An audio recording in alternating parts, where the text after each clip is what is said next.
Welcome to day 283 of the 300 Movie Challenge. Today we watched the highest grossing film of December 2017, which I'm sure you already have guessed already, but it was Star Wars The Last Jedi.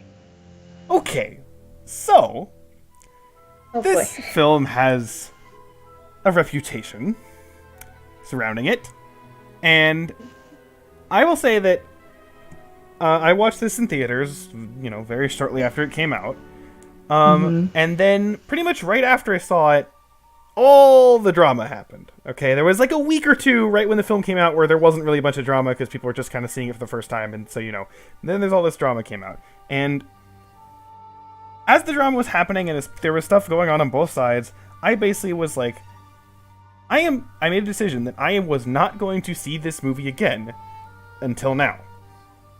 So this is only the second time I've seen this. So, and I chose that specifically because of this. That said, you two have not seen this before, and you knew of that it had a reputation, but you did not know the specific things that people say about this, correct? Yeah, basically. Okay, so to start, I think it's best to kind of talk about kind of what we did with Force Awakens, although I'm not sure if we want to go like character by character or more like plot point by plot point. Maybe plot point by plot point. There's only there's only really one protagonist that's like introduced, and I guess Poe is like expanded upon, but otherwise everything else is like kind of the same. Yeah, in terms of like introduction. So okay, I think let's do plot point by plot point. Okay, so Okay. One thing that I did think was kind of interesting is that this starts like very shortly after The Force Awakens leaves off. Because all the other like main Star Wars movies, they're like at least a year or so in between like when stuff happens. That's true, because between the first, fourth, and fifth, I guess technically speaking, was like I think a year or two because Luke was like training under Yoda. Yeah. It's 3 years between A New Hope and Empire Strikes Back, and then 1 year between Empire Strikes Back and Return of the Jedi. And then it's 10 years between Phantom Menace and Attack of the Clones, and then 3 years between Attack of the Clones and Revenge of the Sith. And then Revenge of the Sith and A New Hope is 19 years, and I don't remember if it's A New Hope to Force Awakens or Return of the Jedi to Force Awakens, but whichever one it is it's 30 years. Okay. So I think it's Return of the Jedi. But anyway, so yeah, but this is like very shortly after, which is kind of interesting choice. But okay, that's not a big deal. So there's the attack, on the base. They're escaping from their old base, and the First Order's following them. And then the setup for this is basically the First Order can track them through hyperspace for some reason, so then that Leia gets the bridge gets attacked and Leia gets blown out, and so she saves herself with her kind of force thing. And then Poe, Holdo ends up being in command, and then Poe basically doesn't like her and thinks that, and well, they don't like each other, and thinks that she doesn't know what the hell she's doing. So he, Finn and Rose kind of talk with him, and they're like, okay, let's do this other plan to figure out what's going on, and that kind of sets their thing into motion. And at the same time, Rey is on the island with Luke and trying to figure out what's going on there. Yeah. Okay, so that's the setup. Let's start with Rey and Luke. Okay. So, what did you think about all of that? Like, including Kylo Ren or not including Kylo Ren? Before him, for now. Okay. I kind of thought that it was mirroring Yoda, and Luke in the previous, trilogy and stuff, but it seemed a little bit more... cynical, I guess? Yeah, way more cynical. Because in the end, Yoda, agrees to teach and everything, and he's very, open to teaching Luke and stuff, but Luke is not so open and such with teaching Rey and everything. It is kind of interesting because both of them were like in self-imposed exile, but like Yoda was kind of like, you're kind of entertaining. Okay, sure, I'll help you, but I'll teach you how to use the Force in like the way that would be okay." And then Luke is kind of like, "I don't want anything to do with the Force because it kind of fucked up my life and my family's life, so I'll teach you, but be careful." Mm. Mm-hmm. That's kind of it is a much more cynical like way of looking at the Force, and like the thing with the metaphor was pretty interesting, like with the island and then like the thing under the island, which is like the darkness, the dark side, and then the talk of balance, because I don't quite remember if like the whole thing of balance where if there is light there's always dark was mentioned before. I might be wrong because It like is, but it's not. There isn't. It's not touched as much as like, It's like they say there is a balance, but at the same time with the implicit assumption that like, but dark is bad. You know what I mean? yeah. So yeah, there is a little bit of like more of a push to like again an actual balance, which is an interesting Like kind of for- thing they haven't really done. yeah. So Yeah, with more nuance. So I thought that was kind of like at least noteworthy, where they were not just being like, yeah, the dark side is just bad. Yeah. It is given the impression that it's still bad, but like it's also necessary, which is like something that people have to like learn. And I think, yeah, Luke finally learned that, it seems. Mm. I was gonna say that I think going along with that theme too is the fact that up until this point, usually like the bad guys or whatever, they're given like very select scenes where you don't really get to see much of them. I guess in Rogue One you see a little bit more because you learn about like the scientist guy and everything. mm-hmm. But in this movie, you actually see a little bit more in terms of like with Kylo Ren, and you see like their horror and shock and everything when it comes to like when the Supreme. Wait, what did they call the highest? Supreme Leader Snoke. Yeah, Mm-hmm.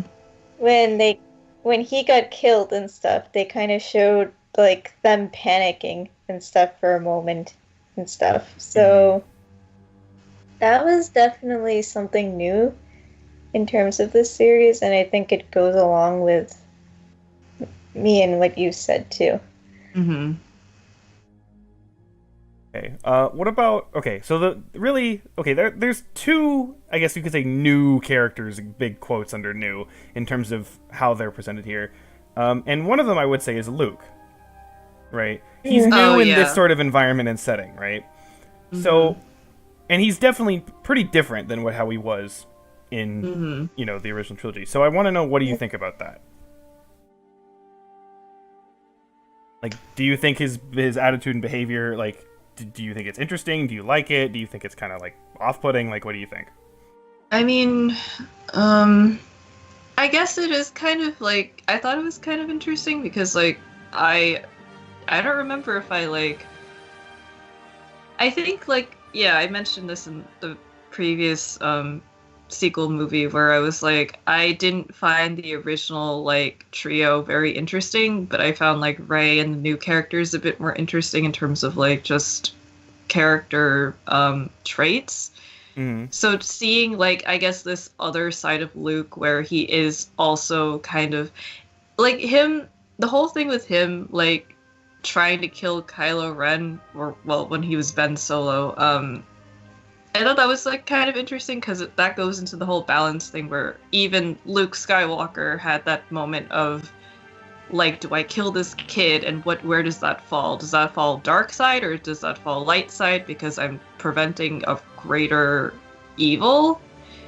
So I thought that was kind of interesting, just seeing how like even Luke is not infallible.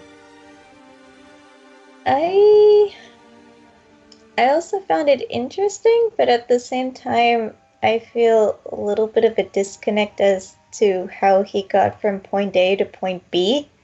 I feel like it's like point A to point C, but I'm missing the B. Yeah, there Mm. is definitely something missing, but I guess if I were to say older Luke and younger Luke are different characters, I thought older Luke was more interesting, Mm, just as his own separate guy. mm. Hmm. Yeah, But mm, yeah.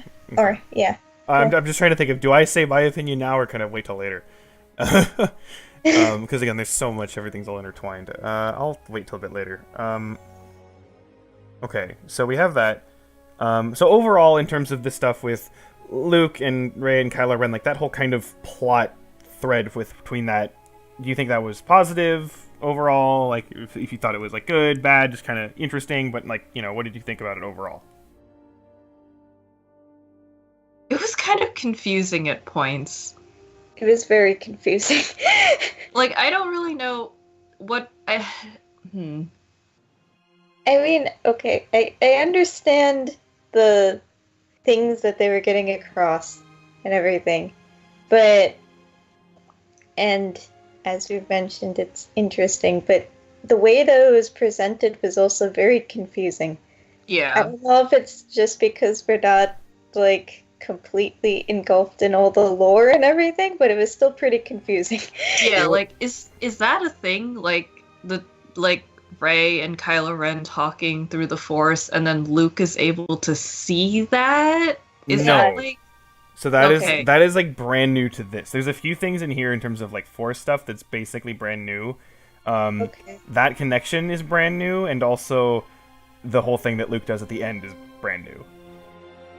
I Especially just thought to that degree. maybe if they just like had like Kylo Ren talking in Rey's head and we didn't like have the weird like scene changes, maybe that could have worked. Or like he invades her dreams. That's also something that could have worked. But like she's like awake and then there's like they're in two different locations. The two locations they like mesh together and I'm just like, is someone tripping on acid or what? Yeah. It was just very like I guess jarring. Hmm. The idea is there. It's just that maybe it wasn't executed super well. Presentation wise. Yeah. Okay. I guess should we move on to the B plot? Sure. So the Is B, the B plot? I'd say the B plot is Finn and Finn? Rose. Okay. So the whole thing with them is that they're gonna go. Okay, they need to disable the tracking thing on the First Order ship, and to do that, they need to find this codebreaker guy. To find the codebreaker guy, they gotta go to this casino place, Canto Bight, and so they go there, and stuff happens. Okay, so Mhm. wait, again, well. Okay, let's first talk about like Finn and Rose as characters and like how they work by themselves and as each other with each other. Like, what do you think about them? Vietnamese representation is nice. That's one thing.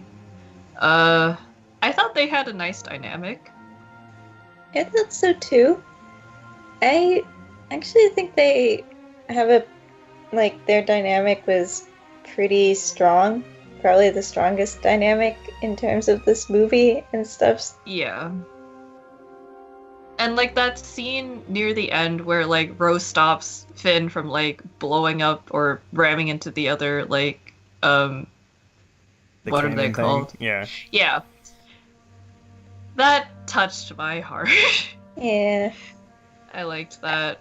I will admit that their introduction to each other was a little bit Weird. weird, but Yeah. otherwise their dynamic and everything was pretty solid, I think. The actual plot itself that they were in was very weird though. Yeah. What do you mean by weird?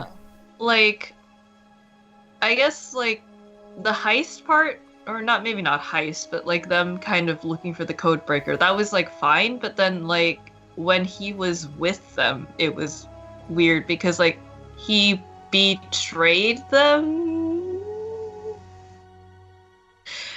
I'm not really sure. Did he betray them like at that moment, or was he planning to betray them from the beginning? Because like Mm. it was mentioned that like casino place is like from people who sell weapons to the First Order. Uh, So I just found like the betrayal. I was like, I don't know if I should have seen it coming or not. Yeah. okay. And then I guess, okay, the C plot, I guess, would be Poe on the ship, right? Dealing with Holdo and that kind of mutiny thing he does and that stuff, right? Mm. So for that, okay, here's actually a third character I guess we introduced to. We're introduced to Holdo and the dynamic between her and Poe. So what did you think about that?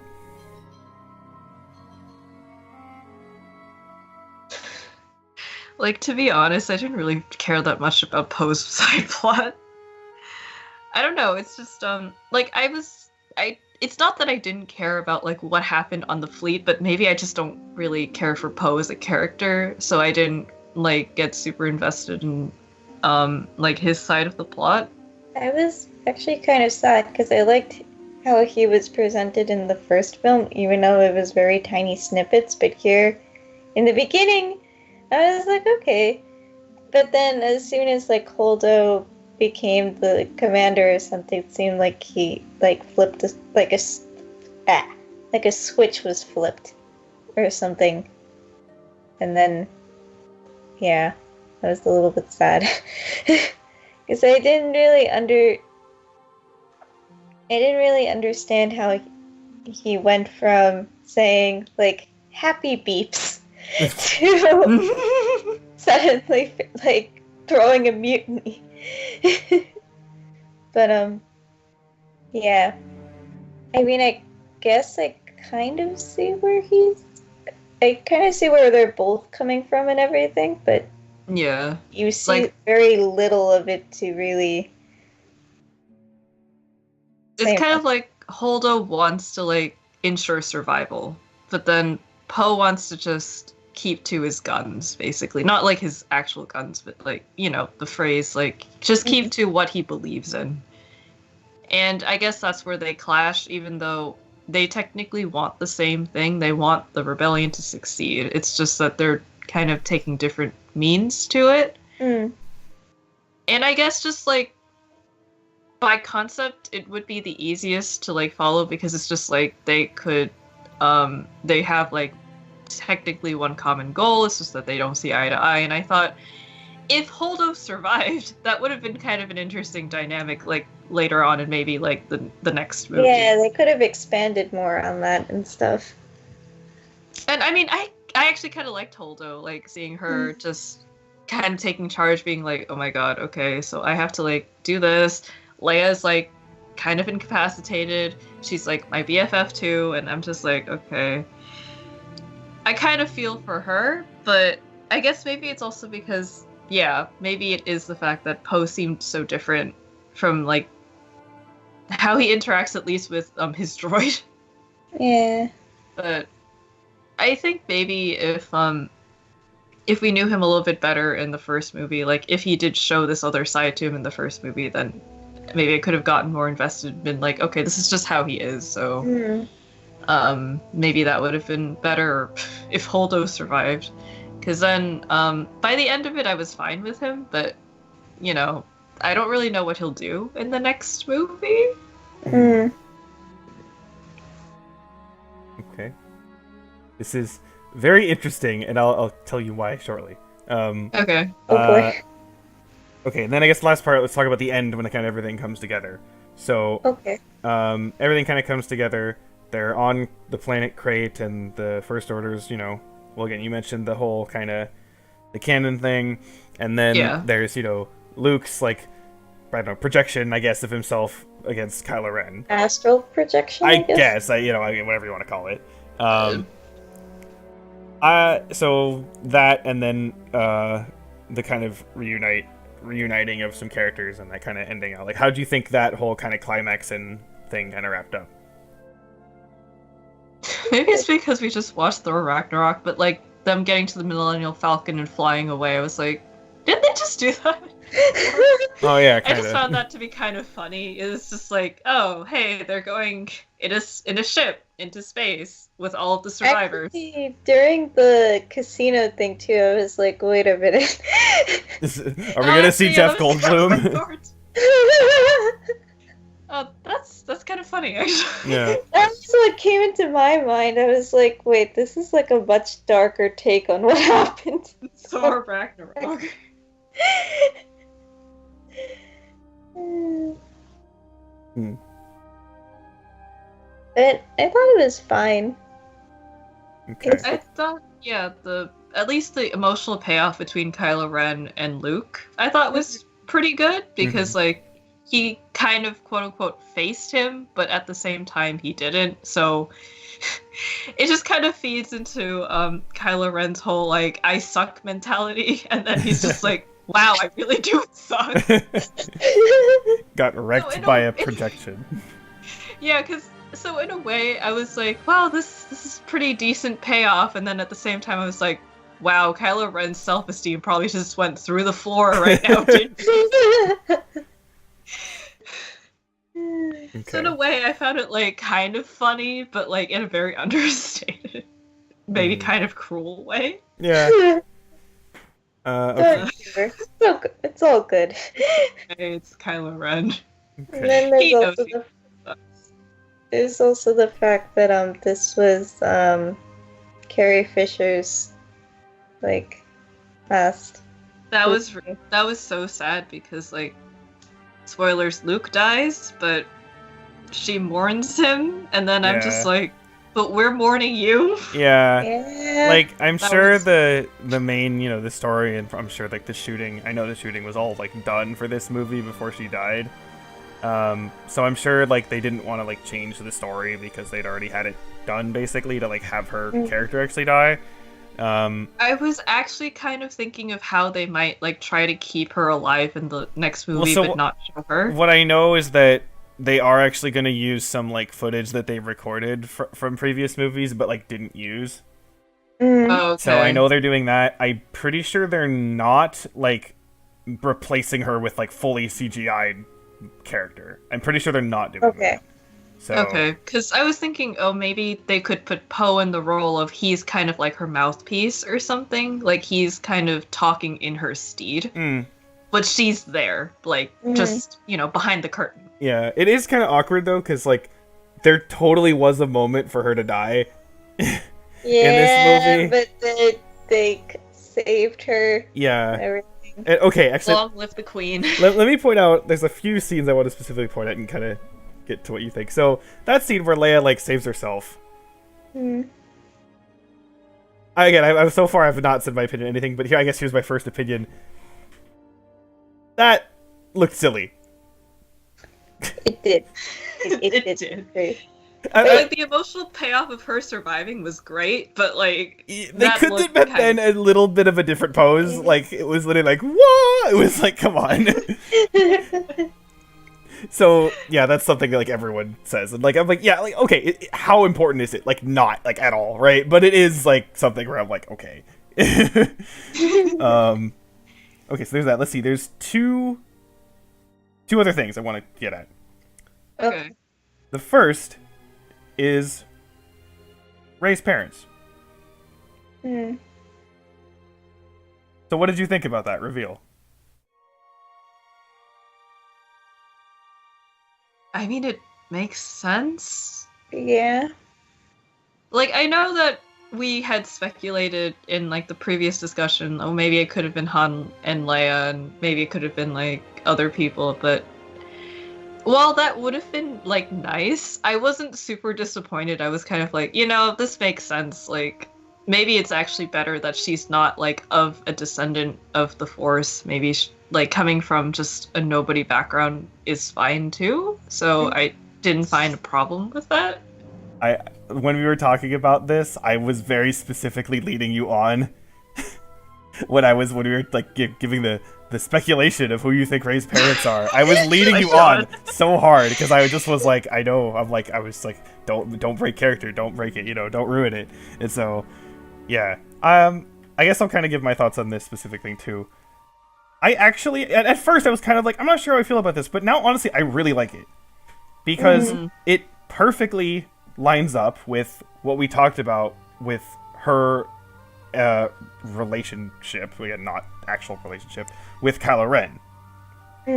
Right? Because he's someone who's, again, they talk about his bloodline, right? Like a lot in this, right? And how that's super important. That's true. And it's so, like... and so here's this person who's like supposed to be so great because, you know, his parents and grandparents are so cool, and that like he's so great, and then here's this literal nobody that's as good, if not better than him. Yeah. Right? And so I actually really like it, and again, because part of the thing is like, oh, you know, because for example, I say, why is Luke strong? Right? Right. Well, and then say, well... Because of Anakin. Right, well then, why was Anakin strong? Because who knows? Oh yeah, but it's like, so therefore so you're defending the midichlorian thing? Like, I thought you hated that, right? So it's like, it's kind of one of those things where like, if you just say, oh, it's because of the parents, well, it's like, well, but why were the parents strong, right? It's like, you can't, you know, that's not a great thing. And again, it fits the theming with this, I think, perfectly. So I have no problem with that whatsoever. Yeah. I still stand by Rey. The last thing that I want to talk about before I get into what people tend to say, and I'm going to read direct quotes from people about what they say about this movie, so no one can tell me that I'm misrepresenting anybody. Snoke. He dies in this. His name really hilarious. Yeah, his name's not that great. But, so, he dies in this. Yes. And we don't learn anything about him. No. What do you think about that? If I would have liked to have known a little bit more about him before he kind of just keeled over. Well, not really keeled over, but Got keeled. Oh my god. I guess on the other hand, you don't really know much in terms of like what was his name? Are you talking about Palpatine until like the prequels, because during the original trilogy you don't really know that much about him until like I guess you get a little bit on the third movie, but otherwise not really. Here again, you don't really get you don't really get that much about him even when he dies. I honestly didn't think he was super important. Like, there was never really an emphasis on him. There was always this emphasis on Kylo Ren, though, so I was like, okay, maybe he was, like, the catalyst for, like, all of this, but ultimately Kylo Ren is the villain. So I didn't mind. I did see a lot of parallels in that scene between, like, that and the Palpatine, Luke, Darth Vader scene. Yeah, definitely. In, like, what was it? What is that? Empire's? No, it's Return of the Jedi. Return of the Jedi, yeah. I saw a lot of like parallels in that scene, and I was like, okay. And even up to like Kylo Ren killing him, but like at the end of it, it was like the fight, and they were working together, and then at the end, Kylo Ren turns on her, and I'm just like, okay. I mean, this just reaffirms that Kylo Ren is the villain, because in Return of the Jedi, obviously Darth Vader gets like kind of redeemed, or at the very least like Luke forgives him, and that was nice. But like Kylo Ren just going way off, I think that fits his character. It's only the second movie too. Like, what would you do if you redeemed Kylo Ren in the second movie? He is the villain. So I agree with you, but I do wish we got more. Because, you know, like... Maybe it's just me. No, I agree that, like, Kylo Ren is the main villain, and we should focus on him, and him being now, like, the person in power, like, especially in terms of, like, how that's going... From what we see of how he behaves and what he does near the end of this movie when he's in control, how that's going to translate for the whole movie of Episode 9 and what happens there, that's going to be really interesting. Like, honestly, I think probably the most interesting thing about all of this is what the hell is going to happen in Episode 9. Yeah. Because, like, they've really left it super open, which is I'm fine with, right? So, like, you know, that's that. But in terms of So that's true, and I think that should happen. But yeah, I feel like, especially because there was definitely some sort of tease about, like, who is this guy, right, from The Force Awakens, and so it's like, I wanted something, right? And maybe it could have even been like a hint of something and not a full-on, this is who he is, but just something. So I'm not like super mad about it or anything, but it is something that does bother me a bit. Okay, so do you want me to read some things and kind of have you say, like, you know, what you think, if you agree with this, or if you maybe you agree in concept, but like you personally doesn't really bother you or anything like that, and I'll just kind of go through some of those things? Sure. Okay. And then I guess afterward, we'll let you speak. Well, okay, actually, first of all, before I do this, just overall, what do you think? It was a decent movie, I think. Yeah, I thought it was fine. I guess, like, I think the storyline I was most invested in, like, was probably specifically, like, what was going on with Rey and Kylo Ren, and, like, their dynamic and how it's changed, like, throughout the movie. And then, like, Finn and Rose mostly for their dynamic. But, yeah, I think overall it was fine. I didn't, like, love it. I didn't hate it. I don't even, like, dislike it. I thought it was, like, a pretty decent second movie. It felt like a second movie, but, like, not in the it's full of filler way. It's like a it's moving things along kind of way, even if it's a little bit confusing. I think going off the confusing point that maybe the thing that, like, brings it from above average to average for me, like in the middle, is maybe the editing and some of the scenes and stuff could be shot a little bit less confusing. Oh, like in a kind of like a different order to make things. Yeah. It does switch between the different storylines, seemingly kind of randomly. Yeah, maybe a little bit too much. We don't, like, spend large swaths of time in each plot. So if we maybe if they did, like, a different way of presenting the story, it would have been less confusing, and I wouldn't have spent half the time being like, wait, what is going on here again? Yeah, I think I would agree with that too. Okay. Like, if they just tightened up the presentation, it would have been easier to follow at the very least. So you both like Force Awakens a bit more? Yeah. I think so, yeah. Okay. How about compared to the prequels? It's better than the prequels. Yeah, I think this is better than the prequels. All of them? Okay. Except... So is it... I was going to say, except for the fact that Obi-Wan is in the prequels. Because Obi-Wan's character is in the prequels. Bring Obi-Wan Kenobi back. Oh my god. Oh, we didn't get to see Yoda, though. Yeah, that was nice seeing Yoda. Missed you, I'm surprised you don't see Anakin, because we know that you see, like... Because it was mentioned in the last, like, of the original trilogy that you could see, like, certain people, and there was Yoda, there was Obi-Wan, and there was Anakin that you could all see. Oh, yeah. So I'm actually surprised the other two didn't make an appearance, too, in this movie. Well, we have another movie, so maybe. Sure. But, okay, so I'm sure you definitely like this more than Attack of the Clones. More than Phantom Menace. Do you like it more than Revenge of the Sith? Oh, geez, what happened in... Oh, yeah, that was Do It. Yeah. Oh, that was that one. Okay. No! So you like it more than that? I think... Yeah. Overall, yeah, at least, like, I wasn't laughing at, like, scenes I shouldn't have, maybe except for, like, Kylo Ren at the very end. But, yeah. One point where Kylo Ren said, "Do it," too. And I was like, wait, that's like Palpatine. Yeah! I was also like, was that a callback? I don't know. Okay. Alright.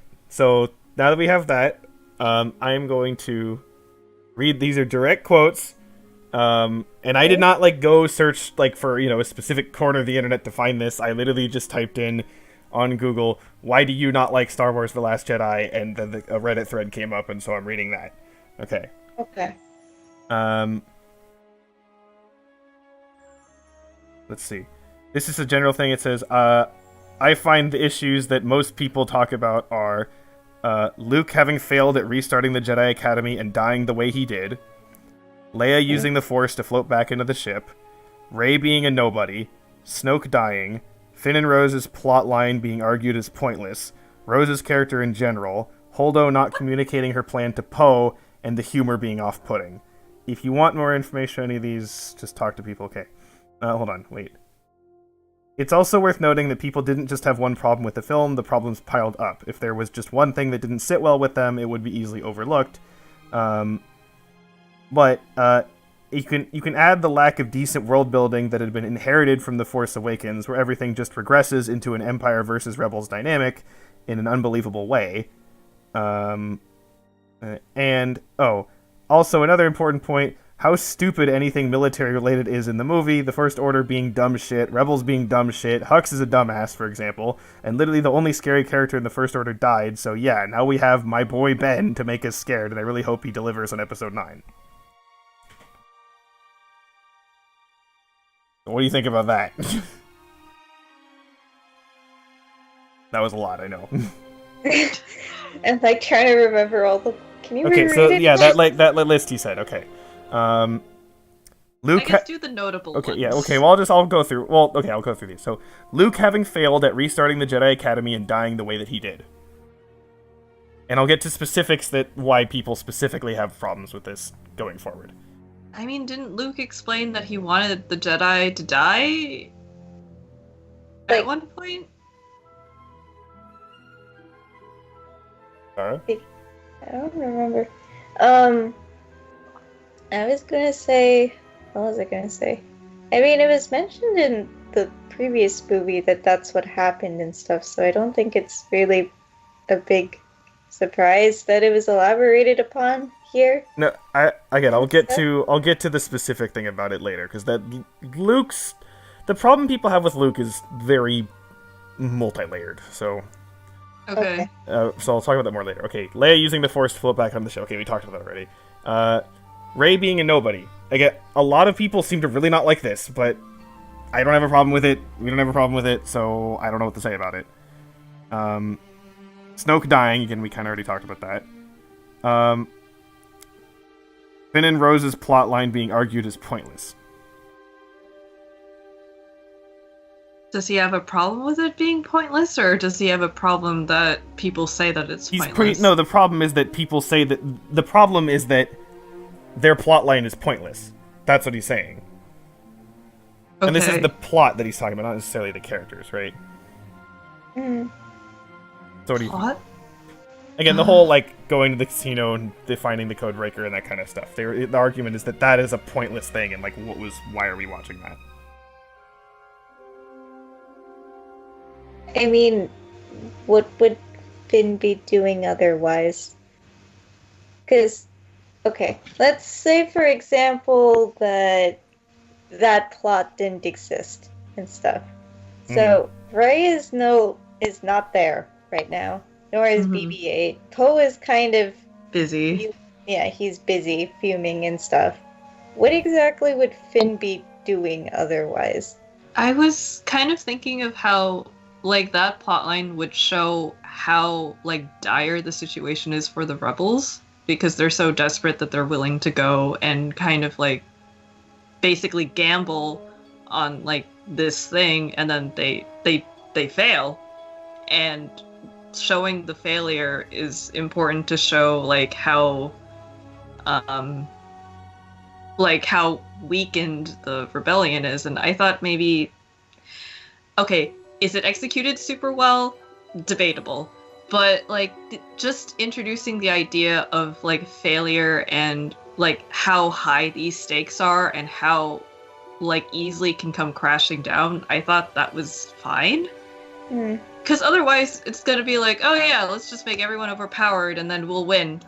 Then no one can speculate anything. It's just a predictable story. So I thought, just as a concept of, let's show the struggle that they go through, I thought that was fine. Okay. You don't have to love the plot, but it does have a function. Okay. How about and again, this kind of the next comment was Rose's character in general being a problem. How is it a problem? I don't want to say my thoughts on this yet. So, okay, then okay, last one here that's specific. Holdo not communicating her plan to Poe. I mean, they dislike each other, so... The issue is basically, like, literally why did she do that? Because she just made everything worse by not just telling him. I mean, would Poe listen to her? I assume that she didn't say anything because maybe she thought he wouldn't listen to her. Yeah, I mean... That's just my thought of, like, why she would do it. Like, is it a good idea to not communicate to your subordinates? No. No, yeah. But just as a why she did it, maybe that's why. I don't know. We'll never really know. I mean, it's something definitely. I don't know if it's like it definitely would have solved a lot of problems and stuff, but I guess it's just something. It's a miscommunication plot that's used a lot, and I mean, Yeah. Is it okay? It's not the best thing, but I mean, it's just used often, so are people surprised that it's being used now? Okay, well, here is a very specific thing that kind of encompasses pretty much what pretty much everyone says that about Luke for the people who have a problem with Luke, okay? Mm-hmm. Okay. The problem with the complete reversal and 180 of Luke isn't the fact that they did it, it's the fact that they didn't earn it. There was no explanation for Luke becoming a miserable, pessimistic, weak, cowardly hermit. Luke Skywalker's character is not a coward. Luke does not abandon his friends and family. His honor and his family are doing the right thing are the most important things in the world to him. This is established time and again in the original trilogy.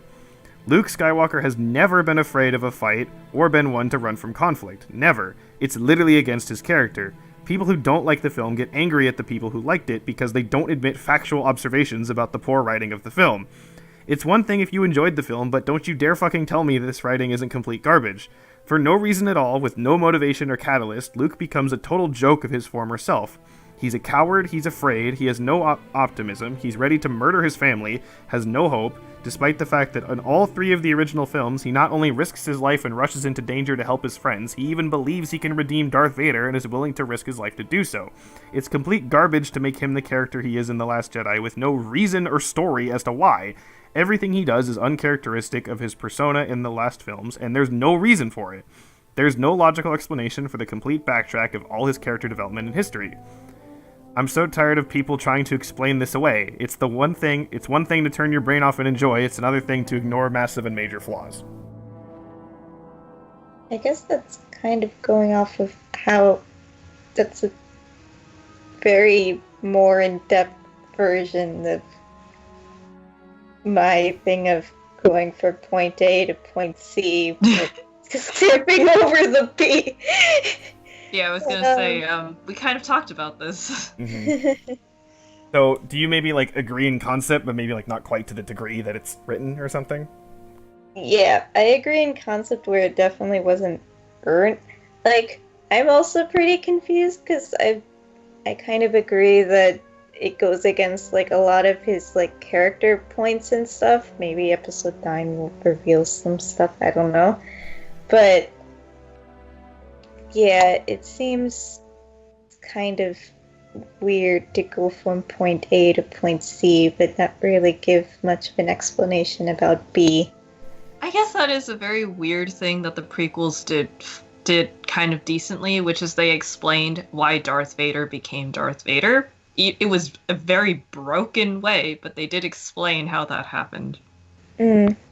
Okay. And I guess that's the weird thing about time skip. Sometimes, like, if you want to make a character do a 180, there should usually be some kind of catalyst that you could see either before or after the time skip. Mm. So, like, even if it's just a flashback or something. Yeah, so I guess, yeah, I would also be inclined to just say that in concept, I agree, but, like, Maybe not. Wow. Agree.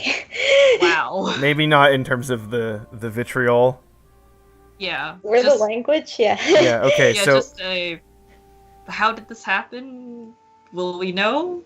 okay. I don't know. Let me go. There's a reply to this that kind of goes on and also adds a few more things. Okay. This is the major reason I think it's the worst Star Wars movie ever made. Luke is a complete 180 of absolutely everything he was in the original trilogy, and they ripped out his core. So, I want to talk. I'll still say what I think about it for a little bit. But okay, here's now talking about other characters. The other reasons are as follows. 1. Rey isn't likable. She's too cold and everything comes easy to her. I'm happy with her strength of character, but it goes beyond that. Finn and Poe, though more likable, aren't really used well and are portrayed as weak. Okay, well, what do you think about that? Um. I like Rey. Sorry.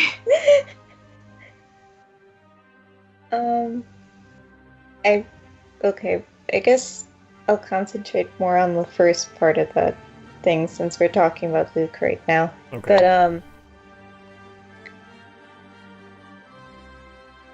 the thing that I would say, if you're going to concentrate on Luke versus Anakin in the prequels, I guess the big difference I would say for me, and the reason that I would rate this over the prequels, if you're just looking at those two characters, is the fact that you don't see Luke in this entire film, and the film isn't necessarily about Luke. It's about a whole bunch of other characters and stuff. While for the prequels, it's very much focused on like Anakin's transformation into Darth Vader and everything. Mm-hmm. Right. So the problems with Anakin are way more pronounced because you were concentrating on him.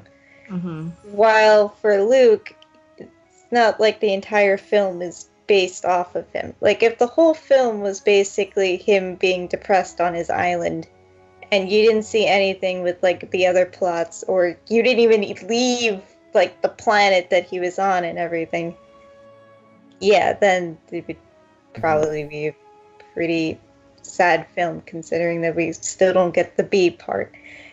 Mm-hmm. But because of the fact that you don't see him for most of the movie and it does concentrate on other characters, like, I would argue that you see more of Kylo Ren in this movie than you see Luke. Mm-hmm. For that reason, I would say that it's, if you're just going to go based off of, like, Luke, then I would say that it's better than the prequels. Right, because for Luke, you have the entire original trilogy, and he's fine in that trilogy. You just see him for maybe... He was, like, not there after he and Yoda destroyed the library. You don't see him until, like, the very end, and that's, like, at least an hour, I think. Maybe a little bit less, but yeah. So you don't really see him for the entire movie. It's not revolving around him, so I mean, I was able to like not really pay attention to the differences in his character, mostly because he just wasn't there for most of it. This is a long ass movie. I'm gonna have to like, you know, divide my attention among all these other people, so I'm not like I'm not looking at Luke Skywalker with a magnifying glass. That's gonna take too much energy, and I'm gonna like not know anything else about the rest of the movie. So, fair if he is your favorite character and you don't like what they did to him, that's fine, you can be mad. But like, if you're watching this as like just a film, a snapshot of the Star Wars universe, you have to pay attention to the other storylines, whether they are executed well or not. It's not still all about Luke. Okay. Let me kind of move away from Luke a bit, and just here's another kind of list of several things. Okay. They killed everything we loved. Who here actually wanted to see all their favorite characters in the original trilogy movies die so quickly and without any fanfare or mourning? It was too focused on retconning Star Wars. You don't have to kill old Star Wars to make new Star Wars. Luke and Rey can coexist, Akbar can still be useful to the story, and where the hell is Lando? What do you think of that?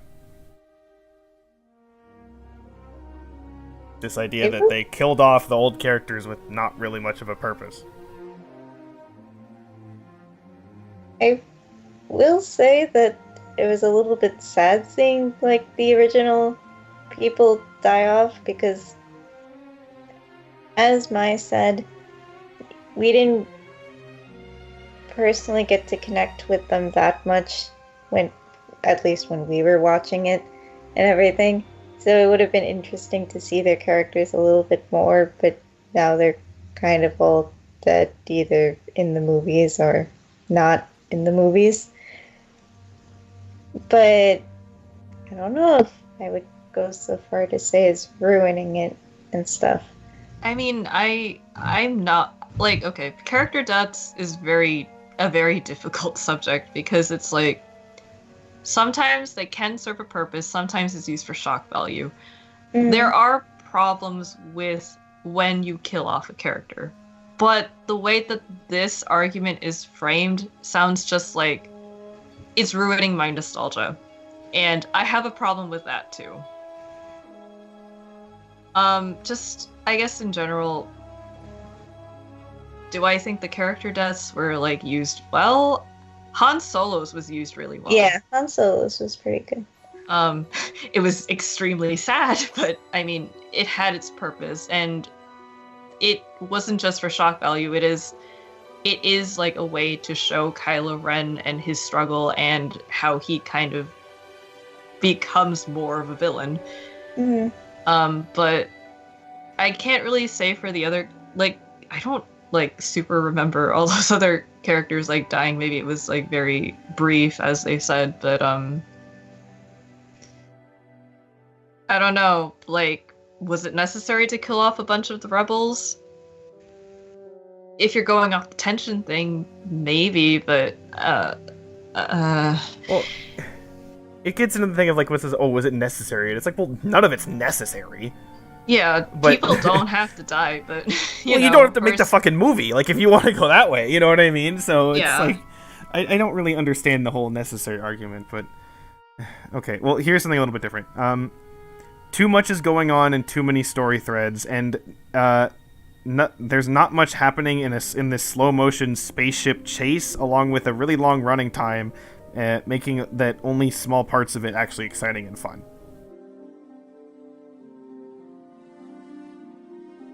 So basically, too much going on and it takes too long. We've watched many films where that was an issue, but I don't know if this was necessarily one where that was an issue. I mean, if I was to say something in concept, maybe if they either tightened up or shortened one of either the B or the C plot, or they finished the B plot and then started the C plot, maybe that would have been a little bit easier to follow. But have you watched Interview with the Vampire? I mean, considering it's 5 hours long. Yeah. Okay. I don't want to read this whole paragraph, but okay. Basically, this boils down to wasted opportunities. Okay. Like, here's a sentence. Everyone came into episode 8 hoping Luke would kick ass with his amazing powers, but he only did one amazing thing and then died. And also, Snoke and Rey's family are really disappointing and don't pay off from what was set up in episode 7. I think we discussed this already, didn't we? Yeah, again, like... Okay, we kind of talked about that. Introducing Holdo, who takes over the rebellion, but then killing her within an hour is stupid. Okay. Not stupid, but I do wish we had her still. Yeah. Okay, so this is a statement that like gets part of the reason why I really wanted to find quotes is because I wanted to get specific reasons for things. But then people post shit like this. So many unbelievable inconsistencies, events, and plot holes. It's hard to believe this is actually a Star Wars movie. What does that mean? What did you actually criticize there? Nothing. That's a meaningless statement.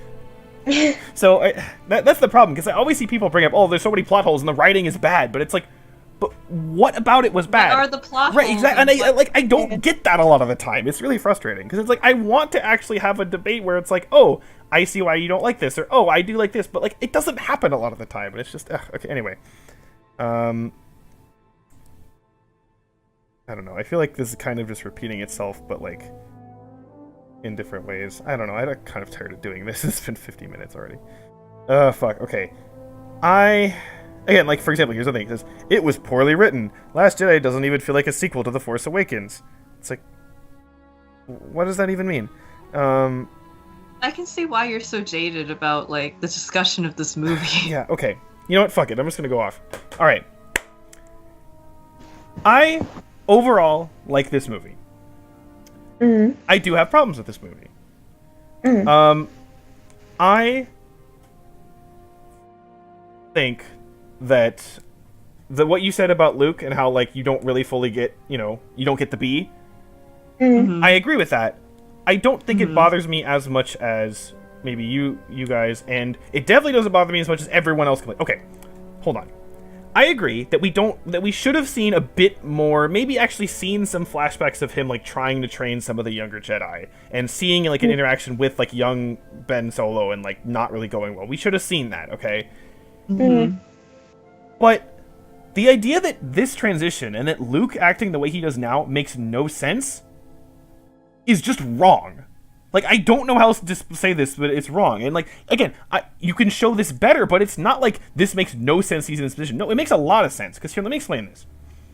Luke was not trained as a normal Jedi.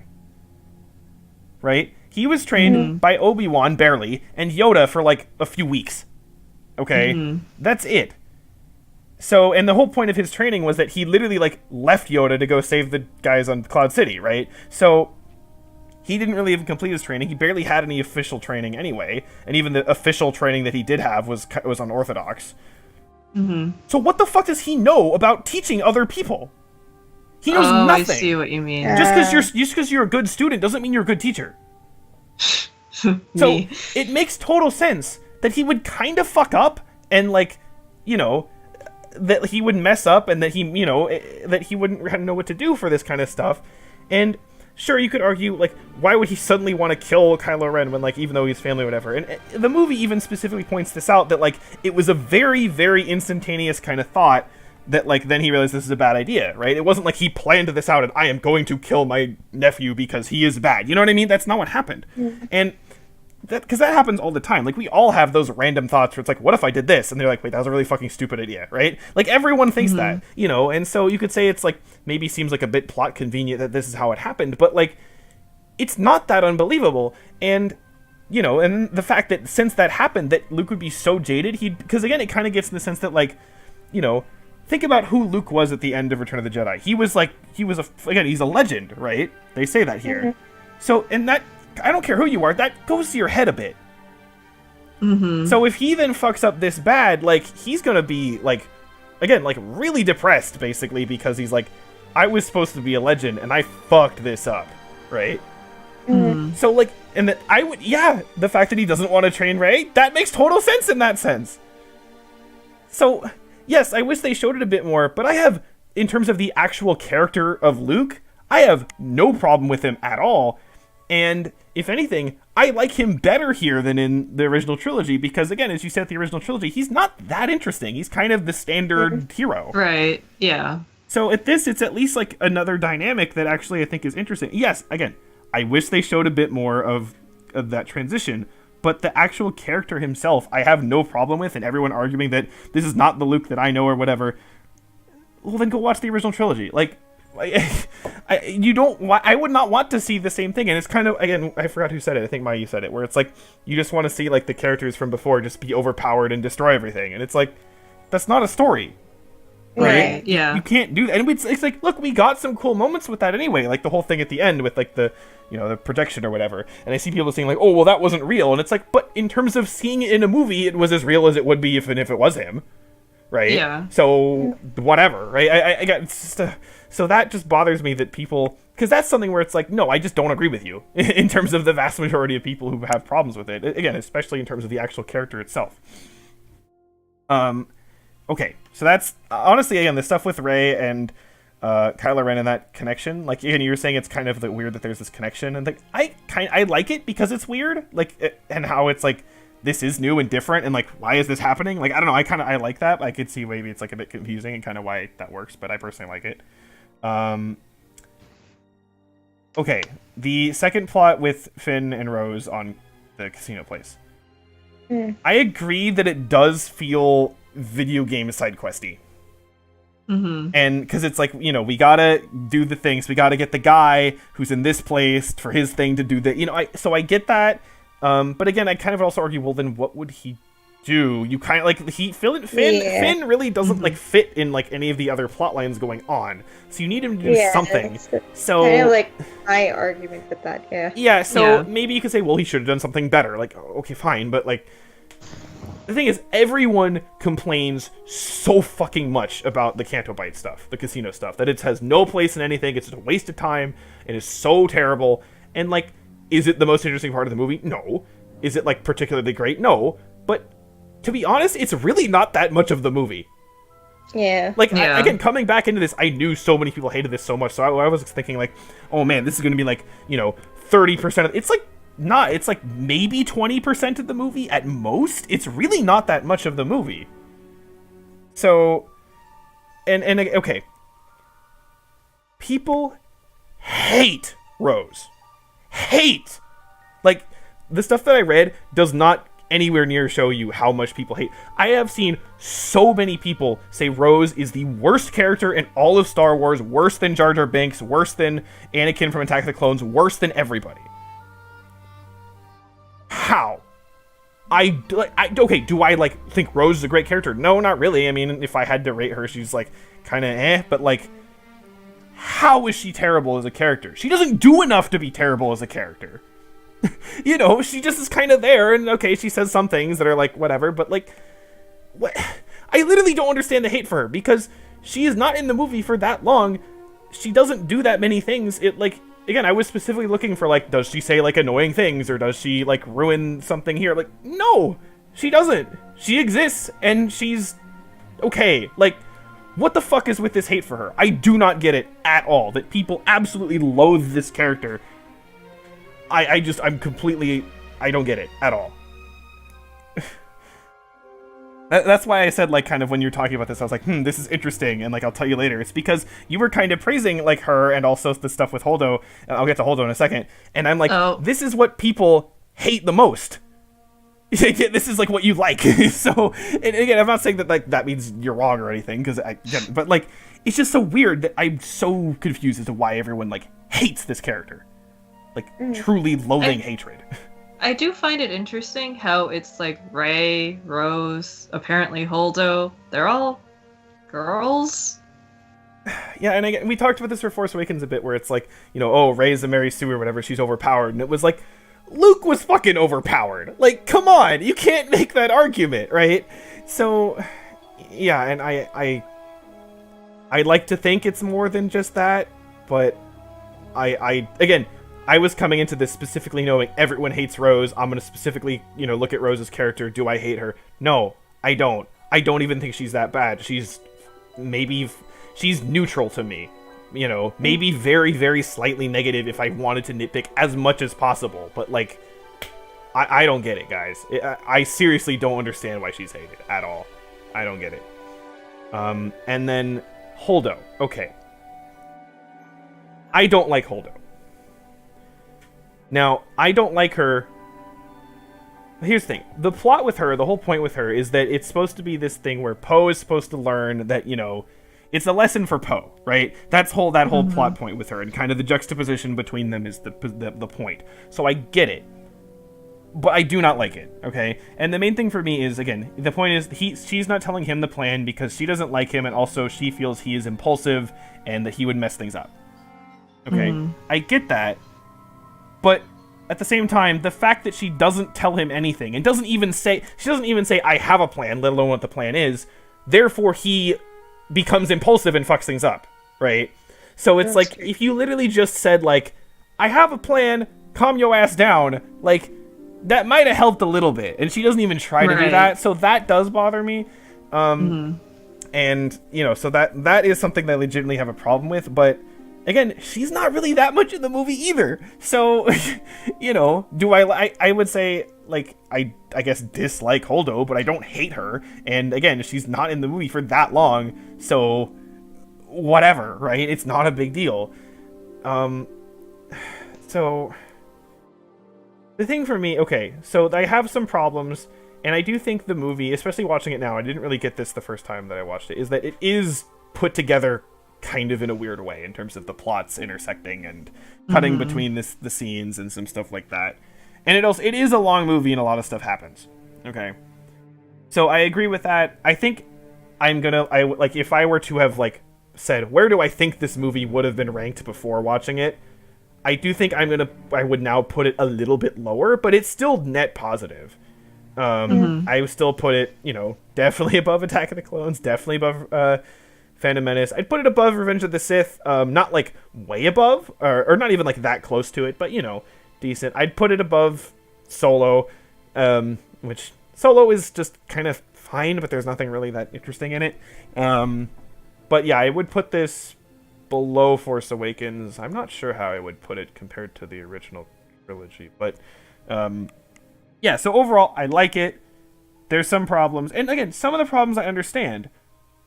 To me, there's like three categories of problems, right? There's the problems where it's like, I agree with you, right? I agree with the people who have problem with Holdo. Okay, I agree with that. But then there's the problem, like the Canto Bight and the Rose stuff, where it's like, do I agree that there could be an issue? I guess, but the fact that everyone blows it so far out of proportion is just like, come on, guys, it's not that bad. And then the last part is ones that I just don't agree with people at all, which is most of the stuff with Luke. Again, the actual showing things is one thing. And also, again, people who are still, like, hate Kylo Ren because, oh, he's just a wuss. And it's like, this is literally the fucking point! So, you know, shit like that. And then... Okay. Last thing about this. Thank you, Sora. Can everyone who hates this movie... To be honest, I can see why someone could dislike this movie, okay? But, can you let it go? It's a movie. It's one movie. You clearly like the franchise, otherwise, why would you be this passionate about it? So can you move on? Because, look, as of recording this, it's almost a year and a half since this film came out, okay? Still, to this day, if you look at pretty much any sort of, like, Facebook post by, like, official Star Wars stuff or anything, about anything, it could be about fucking Disneyland Park, it could be about, like, some new toys, it could be about, oh, remember those Clone Wars episodes that we're bringing back? It could be about anything. The comments are full of people saying, oh, you better not fuck this up like you fucked up The Last Jedi, or, oh, Kathleen Kennedy, the head of Lucasfilm, you know, she's gonna SJW this up like they did with The Last Jedi, and, oh, yeah, well, you can't fuck this up like how Rian Johnson fucked up The Last Jedi, and it's like, fucking let it go. Like, come on, you're being so goddamn childish that you are still this fucking butthurt about this movie. Still! It's a year and a half later. Come on. It's embarrassing. It's so embarrassing. And it's like, look, have we hated movies that other people like? Yes, we have. I don't fucking stalk Jim Carrey on Twitter and constantly send him death threats, okay? Because I have better fucking things to do with my life than just that, oh my god, I hated Dumb and Dumber so much, I'm gonna let the world know every day of the year. Like, good fucking lord. Do you have, like, anything else you could do? Go make a fucking sandwich and eat it, okay? Like, go outside and shit in the garden. I don't care. Do something better with your time that at least, like, you know, feeds the plants than just constant, everywhere. Just barrage of just shit at this movie and anyone associated with this movie. And the hyperbole that... First of all, I still am amazed that people can say... Like, again, I totally can understand if you don't like this, but I honestly can't understand if you think this is the worst Star Wars movie. I legitimately cannot understand that anyone can think this is worse than Attack of the Clones. I don't understand. And again, I probably like Attack of the Clones more than most other people do, and I can't understand that. And let alone, like, I'm sure no one's thinking about, the fucking Star Wars holiday special, but, like, let alone that, right? So, and then again, there's people who are saying this, that, like, it's the worst movie of all time, and they say it in the framing of, like, oh, well, for what it stands for, and the fact that, the franchise has fallen so much, that makes it arbitrarily worse. Then it's like, no, just, come on. The fact that people can say shit like this, and that they're, like, not actually, like, really kidding that much is just kind of embarrassing. And also the fact that, there's literally been, like, giant harassment campaigns against, like, mostly Daisy Ridley, who is Rey, and Kelly Marie Tran, who is Rose.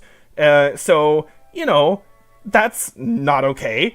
And anything associated with that. And it's so... I'm just so amazed that I still have to deal with this shit. And it reminds me, honestly, of... I've seen this behavior, and it's now, like, this kind of behavior, this sort of, like, this, like, super toxic fandom behavior, it's, like, spreading, because I feel like now it's kind of in Pokemon, where, like, they do this kind of shit, too, where it's, like, I don't even want to go into, like, message boards of, like, for the new Pokemon games, because I just see all this stuff about, oh, Game Freak, is the lazy developers, and they don't want to improve things, they don't want to push things. It's just like, fucking, come on. Can we have a goddamn grown-up conversation about shit? Grown-up conversation about Pokemon. But, like, we can at least talk about the stuff that's, like, actually interesting, or actually, hey, what are the themes in this, or something, Especially Star Wars. Star Wars has so much fucking stuff, again, in terms of especially the extended, like, universe, and, like, the Legends material, and the shows, and the books. Like, there's so much shit you can talk about, but no, you're just gonna bitch about stuff, this movie that came out a year and a half ago, still. It's amazing to me that this has happened with this movie, and that people have such a hatred for this, and they cannot let it go. And to be honest, and I know they would never do this, but I kind of want them to be like, Disney and everyone making these movies, to be like, it's clear that you guys don't like these movies and don't like what we're doing with them, so we're gonna stop. No more Star Wars movies. And just stop. Because fuck it. If you guys don't want it, you don't like to see what's going on, then fuck it. I guess we're not going to have any more. Like, I kind of want them to do that, but they won't because money. And it's like, what the fuck are we supposed to do? Like, again, part of the whole thing with the internet is, like, you can't, like, it's, free speech online or whatever. And I'm not saying, like, ban people for saying shit like this. No, obviously not. But, like, there has to be some sort of thing where it's, like, because there's absolutely no consequence whatsoever for people to just go on about shit like this, this insane harassment that happens to people, and this just behavior that's unbelievable. And it's just like, where do we go from here? How do you actually turn this around and make things, like, better? And I guess say, oh, we'll have them make a good movie. And it's like, well, what do you want them to do? Like, actually, because again, like what you said, you just want to see your favorite characters be overpowered and destroy everything. Wow, that's a really boring movie. Like, I don't know. I'm so frustrated with everything that has come through this, and I don't know what else to say. I feel like I'm going around in circles, but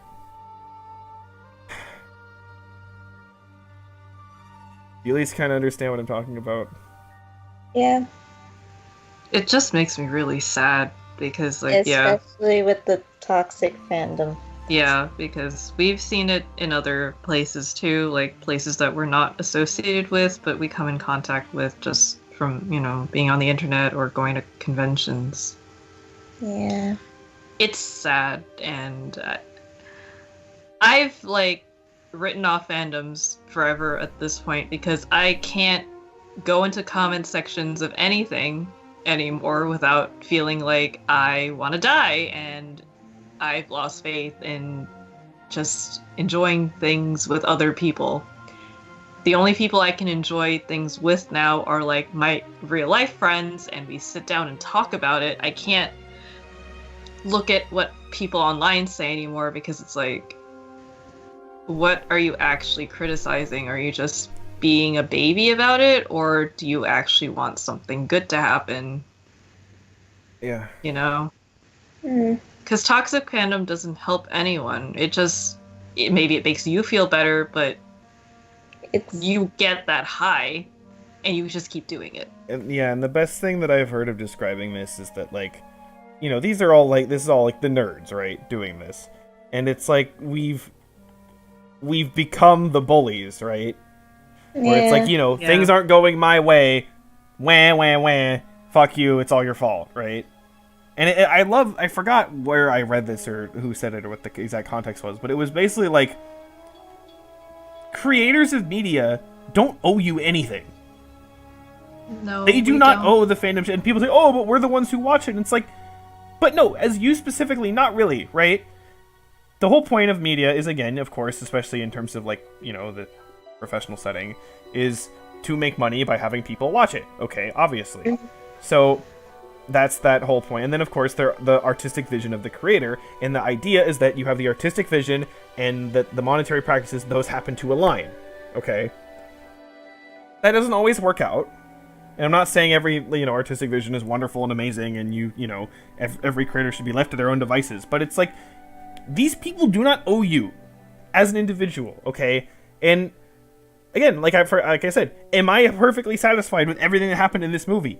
No, but I'm not going to be mad that, like, my fan theory about, you know, fucking, like, Ahsoka coming in to save the day didn't happen, okay? I'm not butt mad about that, okay? So, just... it just makes me so fucking upset about, like, all this shit. Because, again, it's like, now I feel like I can't... Because, to be honest, I like, you know, internet communities about stuff like this, especially for stuff that I don't know that many people in real life to talk about this kind of stuff.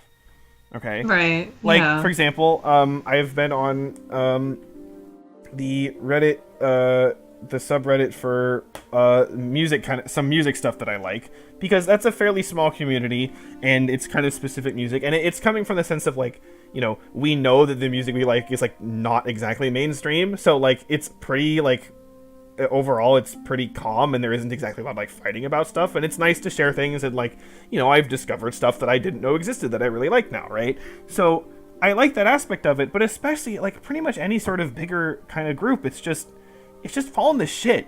Like, you know, and I think Star Wars and Pokemon are the worst examples of this that, like, I really want to get, like, involved with, and I want to actually, you know, share things with people and have fun with it, but I just can't anymore. So...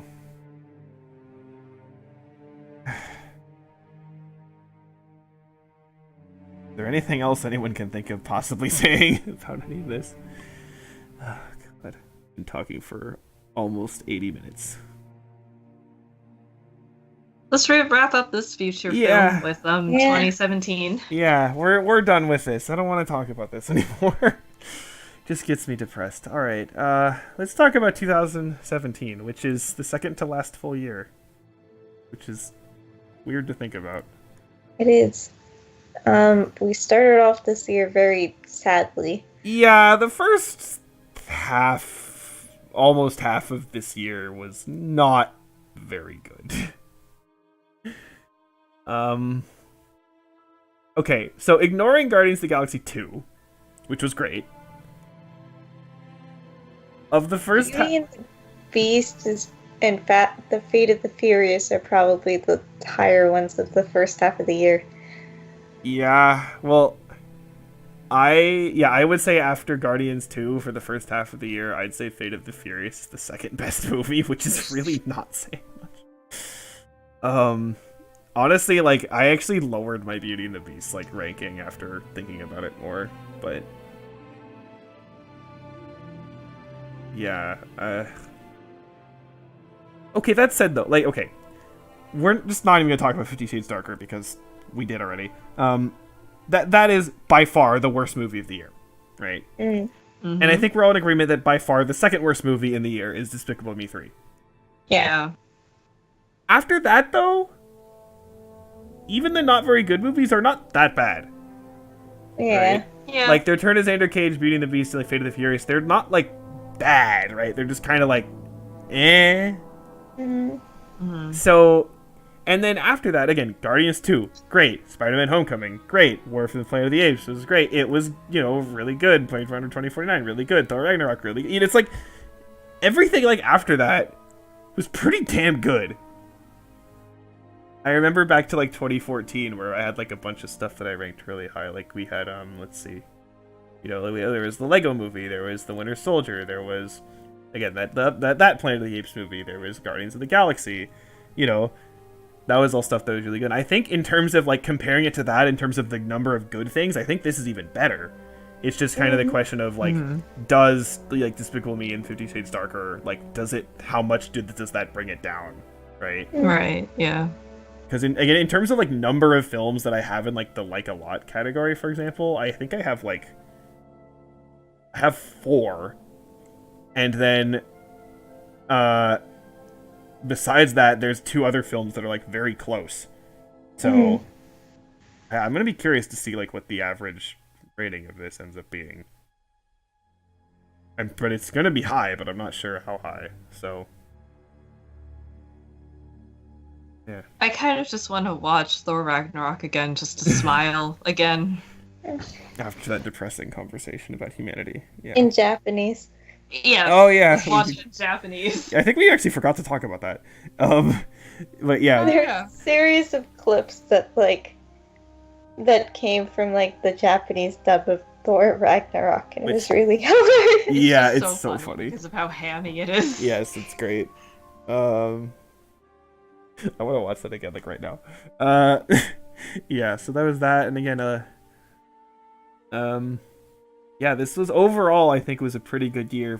If you take out 50 Shades Darker and Despicable Me 3, I think this would pretty handily be, like, the best year.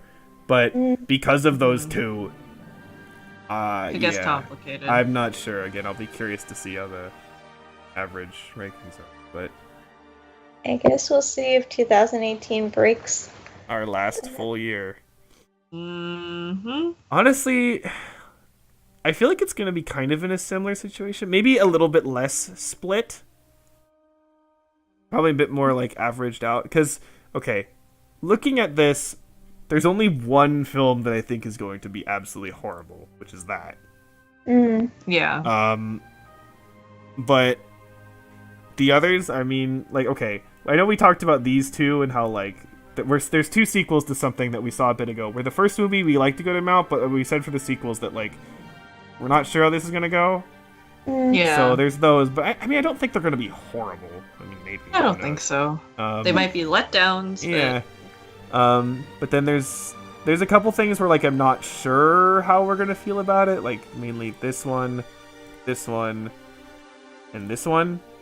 There's a couple things that are not, like, good, but are gonna be, like, probably kind of, like, entertainingly dumb. Like, probably this, and probably this, and probably this. But then there's also stuff here that's, like, legitimately pretty damn good. Like, there's that. There's this giant monster of a film that we're gonna get to fairly shortly. And this, I've heard, is also really good. So, yeah, I think 2018 overall is gonna look pretty good. So, that's good. We're definitely a ways away from the horrors that we faced in the past. Yeah. So that's something at least, but... Okay, I think we need to stop talking. Yes. Well, at least I was right. I was right about this being the longest discussion. Roll credits! Oh, boy. How many people are actually going to listen to this all the way through? Probably, like, just me. Okay. Bye. See you back for 2018. Yep, bye. The last full year. Oh, God. Ooh.